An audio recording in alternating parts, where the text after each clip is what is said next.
I mean, you do like shady. Oh. Not do her as in, that's just weird.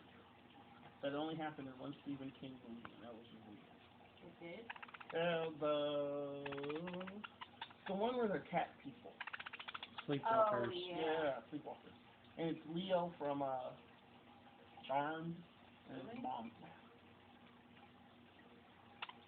No, it's not. Is it really? Yep. The guy who played Leo in Charmed is Wait, the is he Talucci? Is that where I'm remembering him from? who's Talucci? The guy from Lucifer who ended up dead because he didn't actually shoot Malcolm. No, Okay. he kind of looks like him, but no. Sort of generic blonde dude with a square jaw.